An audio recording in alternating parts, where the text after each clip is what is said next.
safe for them and their families. But the basic principle of free speech and freedom of the press, that's a universal value we care about, and I know Fox cares about. So I'm just glad these guys are. Those guys could have died, and I just want everybody to know that you know, the State Department really saved them. All right, Mubarak, is he going to leave soon? Well, you know, he knows what he's going to do. But here's what we know, is that Egypt is not going to go back to what it was. The Egyptian people want freedom. They want free and fair elections. They want a representative government. They want a responsive government. And so what we've said is, you have to start a transition now. Mubarak's already decided he's not running for re-election again. His term is up this year. And what we've said is, let's make sure that you get all the groups together in Egypt, let the Egyptian people make a determination. What's the process for an orderly transition, but one that is a meaningful transition, and that leads to a government that... So you don't know when he's going to leave?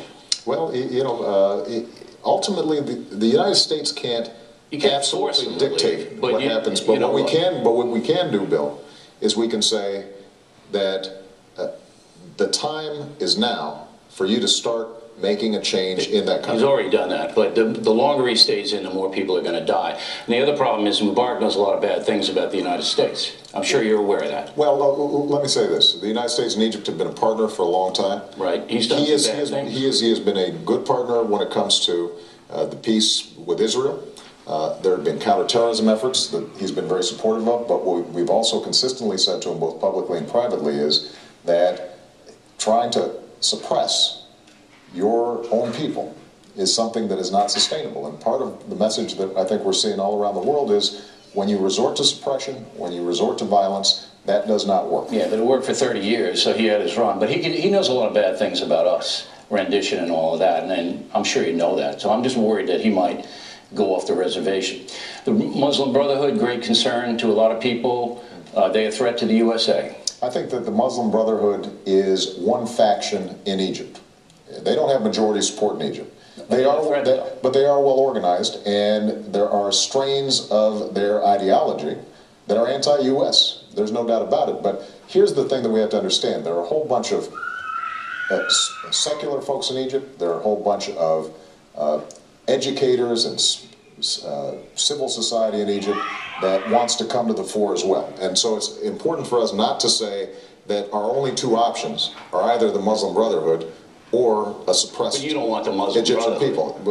What I want is a representative government in Egypt, and I have confidence that if Egypt moves in an orderly transition process, that we'll have a government in Egypt that we can work with together as a partner. Those are tough boys, the Muslim Brotherhood. I wouldn't want them anywhere near that government. A federal judge in Florida said new health care law is unconstitutional. Supreme Court may follow in that. It's going to be very close. Are you prepared for that law to go down? Well, I think the judge in Florida was wrong. Keep in mind that we've had 12 judges that said that just threw this case out. The notion that the health care law was unconstitutional. Well, first it goes to the appellate court. There's district court, then there are appeal courts, and then it goes to the Supreme Court. But here's the key point, Bill. And I said this in the State of the Union.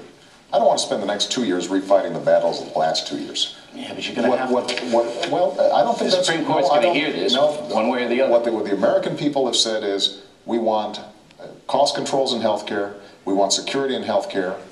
What I've said to the Republicans is, if you guys have ideas in terms of improving the healthcare system, if you have ideas that I can embrace on things like they're not going to bother with it, though. They're going to wait. They're going to wait till it goes.